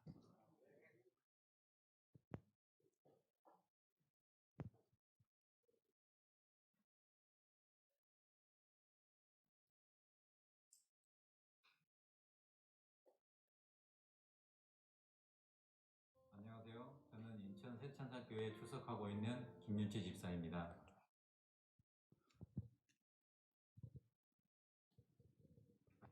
이런 간증의 시간이 있을 때마다 신앙을 다시 되돌아보고 점검하고 처음 신앙을 생각하고 또 다짐하고 결심하는 기회가 되는 것 같습니다. 저는 오랜 동안 이른 양으로 지내다가 2년 전 학창시절 같이 신앙하던 친구의 도움으로 인천 새천사 하늘가족이 되었습니다. 예수님을 다시 만나기 전 저의 모습을 생각하면 정말적이구나, 어떻게 저렇게 살았지라는 생각을 하게 됩니다. 일의 노예가 되어서 쉬는 날도 없이 일했고 어쩌다 쉬는 날이면 일 걱정에 제대로 쉬지도 못했고 가족들과 제대로 된 여행 한번 가지 못한 사이 아이들은 커버렸고 가족들에게 인기 없는 가장이 되어 있었습니다. 삶의 목표도 없이 살고 있었던 것입니다. 그런 저에게 하나님께서는 그런 모습이 불쌍한 저에게 그 어두움에서 불러내 주셨고 하나님의 일꾼으로 순종하게 하셨습니다. 신앙 회복한 지난 2년 남짓한 시간 저보다 행복하고 하나님의 축복을 많이 받은 사람이 있을까 항상 감사하며 지내고 있습니다. 처음 교회 출석했을 때 안식일학교 시간에 한 소그룹에 초대되어 같이 말씀을 나누었습니다. 옛날 안식일학교 교과 공부를 기억하고 있던 터라 교과 공부를 할 것이라고 생각하고 있었습니다. 그런데 다른 방식의 활동을 하고 있었습니다. 시대의 소망을 읽고 각자에게 주신 은혜의 말씀을 서로 나누었습니다. 처음에는 낯설기도 했지만 저도 참여하면서 말씀들이 저에게 주시는 말씀 같았고 저의 그런 마음을 소그룹 시간에 간증하게 되었습니다. 그동안 누구에게 저의 마음을 표현하거나 보여준 적이 없었지만 소그룹 시간에 제가 느끼고 생각하는 것들을 말할 수 있었고 저의 생각과 처한 상황들을 고백할 때 공감해 주시고 격려해 주시는 성도들을 통해 위로와 격려를 받을 수 있었습니다. 그런 소그룹 속에서 성도들과 더 빨리 친해질 수 있었고 저도 마음의 문을 더 빨리 열 수 있었습니다. 소그룹뿐만 아니라 목사님과 장로님 그리고 집사님들 모두 저에게 관심을 가져주셨고 교회에 잘 정착할 수 있도록 도움을 주셨습니다. 2년이 지난 지금 저의 마음 가운데 새겨진 단어 2가지가 있습니다. 그것은 순종 그리고 예수님을 닮은 품성입니다. 제 나름대로 정리한 순종의 개념은 순종은 하나님이 주시는 축복의 통로이다라고 말하고 싶습니다.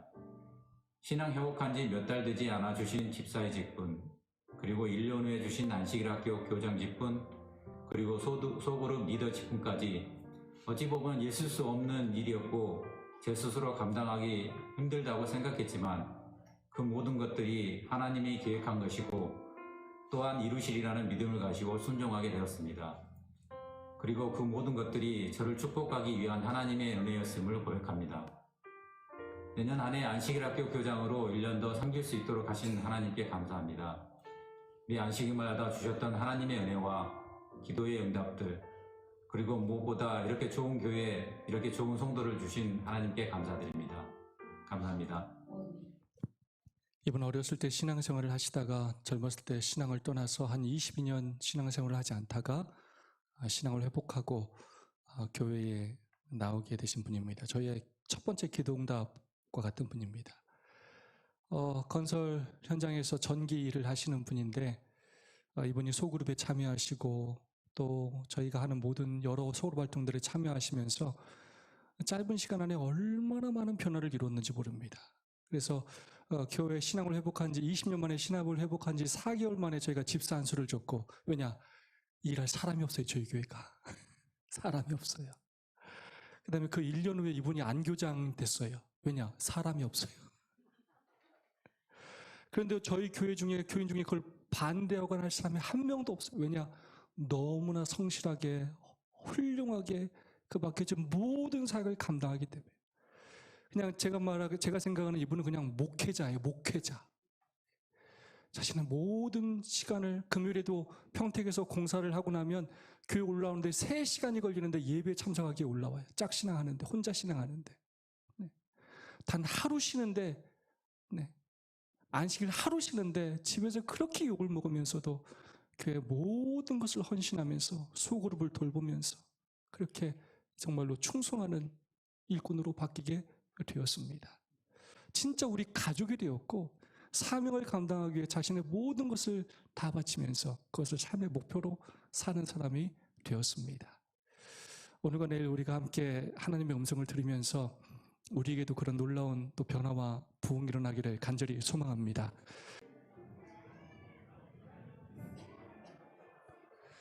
네, 감사합니다. 우리 옆 사람부터 있고 우리 하늘까지 함께 갑시다. 서로 다시 한번 인사해 주시면 감사하겠습니다. 우리 말씀 나눈 분과 하늘까지 함께 갑시다. 자, 우리 이민수 입사님, 우리 오늘 받은 은혜와 결심을 좀 나눠주시면 좋겠습니다. 갑자기 부탁드리는 겁니다. 네, 미리 말씀해 주시면 미리 준비했을 텐데. 네. 목사님의 그 갑자기 이렇게 부탁하는 그 묘한 느낌이 있습니다. 네, 정말 묘해요. 왜냐하면 제가 어떤 말을 할지 생각 전혀 안 했거든요.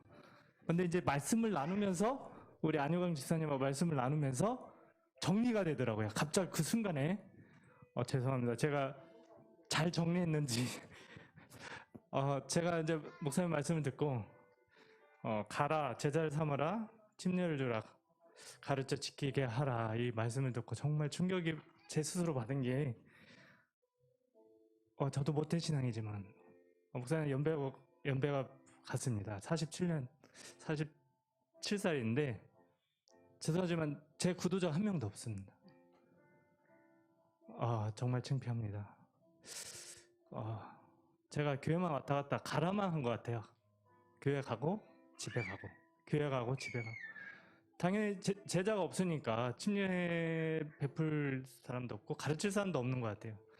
너무나 창피하고 너무나 소극적이고 외부 사람들한테 예수님을 소개 한 번도 안 해본 그 마음의 그 뭐라 할까요? 하나님께 죄송한 느낌, 불효자식 같은 느낌, 정말 쥐구멍이라도 들어가고 싶은 심정, 그런 심정이 잠깐 들었습니다. 이상입니다. 어떤 결심을 하셨겠어요? 어떤 결심을 네, 저도 이제 주변에 한번 둘러봐야 될 것 같습니다. 지금 제 주변에 둘러볼 대상자들은 제가 이제 사업을 하고 있기 때문에 마트 직원들, 그 사업자 대상자, 그러니까 사장님들 이런 분들하고 말도 않고 지냈거든요. 사실 그냥 제 일만 하고 그냥 지나가고 한번 말도 걸고 예수님도 소개하는 정말 빠른 시일 내에 구도자 한 명 생겼으면 감사하겠습니다. 노력하겠습니다. 자, 제가 우리 이민수 집사님을 주님 이름으로 하면 여러분 다 같이 축복합니다 하고 박수 쳐주시면 좋겠습니다. 우리 이민수 집사님을 주님 이름으로 축복합니다. 이런 고백과 간증이 감동적이지 않습니까? 네, 자신의 그런 생각을 이야기하고 또 결심하는 건 참 감동스러운 일입니다. 감사합니다. 오늘 내가 문제다라고 말했던 우리 충격의 집사님. 네, 저는 저의 정체성을 한번 생각해 볼 수 있는 기회가 되어서 너무 감사했습니다. 저는 올해 다시 교사라는 직업을 갖게 되었어요. 그래서 교사는 잃어버렸던 그 하나님의 형상을 회복시켜주는 일이 교사가 해야 할 일이라고 제가 교육책에서 봤던 걸 기억하고 있거든요. 근데 그거를 잊어버리고 그냥 교사의 잡무에만 제가 신경을 쓰느라고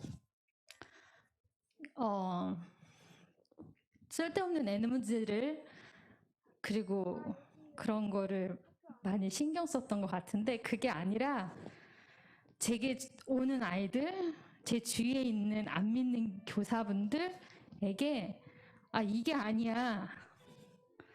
우리는 원래 하나님을 닮은 사람이었어. 그거를 다시 회복해서 우리가 가야 할 곳, 하늘에 가야 되는 것, 사단의 종이 아닌 하나님의 사랑으로 거듭나서 우리가 있어야 할 곳, 하늘에 가는 게 그게 나의 정체성이야. 그리고 당신들의 정체성이야. 라고 이야기할 수 있는 사람으로 사는 게 그걸 해야 되는 일이 나구나라는 걸 깨닫게 되었습니다. 우리 고성희 집사님을 주님 이름으로 축복합니다. 감사합니다. 시간이 없어서 우리 앞에 우리 박준수 장로님 한번 부탁드릴까요? 예전 그 교회 다니면서 어떻게 초대교회 교인들은 그렇게 살았을까 정말 많이 궁금했는데 오늘 목사님 말씀을 통해서 성령은 그 성도와의 교제를 통해서 만들어진다. 이 말씀을 듣고 제가 너무 충격을 받았어요. 성령은 혼자 골방에서 기도 열심히 하고 성경 열심히 보면은 성령이 뚝 떨어져서 저는 그런 초대교인과 같은 그런 마음이 생길 줄 알았거든요. 그 말씀을 통해서 성령은 우리 성도님들과의 교제를 통해서 그래서 제가 마음속에 이제 결심했습니다. 우리 많은 제가 홍성교회 이제 1년밖에는 안 됐지만은 앞으로 많은 교제를 통해서 여러분과 저에게 성령께서 역사하게 되기를 간절히 바랍니다. 이상입니다. 아멘. 우리 장로님을 주님 이름으로 축복합니다. 여러분 너무 감동적이지 않습니까? 사실 한 분 한 분 이야기를 다 듣고 싶어요. 그래서 이렇게 나누는 시간은 굉장히 중요합니다.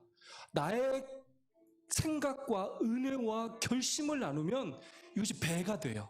그리고 내가 고백한 것을 나는 지키기 위해서 굉장히 노력하는 삶을 살게 되는 것입니다.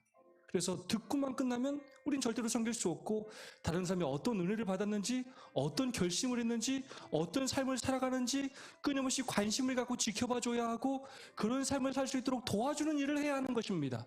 자, 이제 마치려고 하는데 나는 꼭 하고 싶다. 나는 오늘 내가 받은 은혜를 꼭 좀 나누고 싶다 하는 분이 혹시라도 한두 분 있으면 한 분이라도 있으면 그렇게 하고 마치도록 하겠습니다. 우리 임춘옥 집사님, 네, 안 보이는데 손을 드셨네요.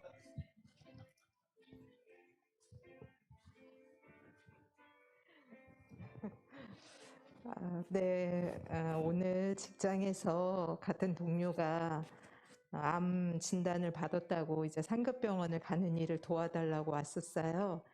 그 이야기를 들으면서 사실 나름의 위로를 한다고 했는데 가장 큰 위로가 그에게 하나님의 복음을 전하는 것이 가장 큰 선물일 거라는 그런 생각을 좀 하게 됐습니다. 매 순간에 우리의 삶에서 저희들을 지켜주시는 하나님의 사랑을 늘 느끼고 감사할 수 있는 그런 날이었습니다. 네, 우리 집사님을 주님 이름으로 축복합니다. 감사합니다. 오늘 하나님께 또 감사의 제목을 나눠주셨습니다. 우리 모두가 여러분의 결심처럼 우리가 부족하고 연약하지만 예수님의 제자로 살기로 다시 한번 결심하는 시간이 되었으면 좋겠습니다. 오늘 예수님께서 제자들을 그 갈릴리 호수에서 용서해 주시고 다시 사명을 준 그날을 우리는 기억해야 합니다.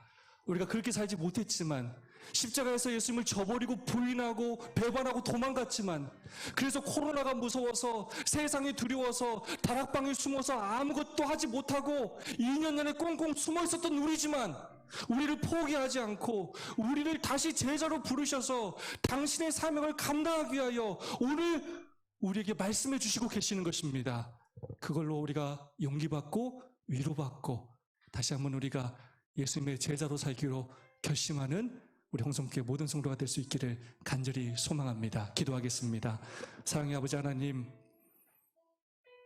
저희 같은 연약하고 무지하고 배은망덕하고 이기적인 사람들을 여전히 포기하지 않으시고 나의 제자다라고 말씀하시면서 내 양을 먹이라 라고 말씀해 주시니 진심으로 감사합니다.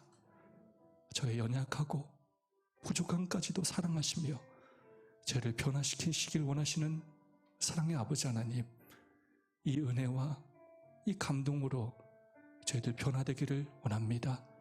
오늘과 내일 저희의 모습을 바로 보게 하여 주시고 하나님께서 바라시는 저희의 모습과 이 교회의 모습이 무엇인지를 깨닫게 하여 주셔서 이론으로 그치는 것이 아니라 성도를 가족처럼 사랑하고 또한 저희들의 모든 것을 바쳐 이웃들을 섬기며 그것을 저희의 삶으로 실천해 나가는 저희 모두가 되게 하여 주시옵소서. 홍성교회 모든 성도가 예수님의 제자가 되므로 저희 모든 삶을 통하여 제자를 삼으며 살아가므로 이 지역에 복음의 등불을 높이 들 뿐만 아니라 많은 영혼들을 구원하는, 날마다 구원받는 사람의 수가 늘어나는 그 놀라운 하나님의 능력을 체험하는 우리 모두와 이 교회가 될 수 있도록 축복하여 주시옵기를 예수님의 이름으로 간절히 축원하옵나이다. 아멘.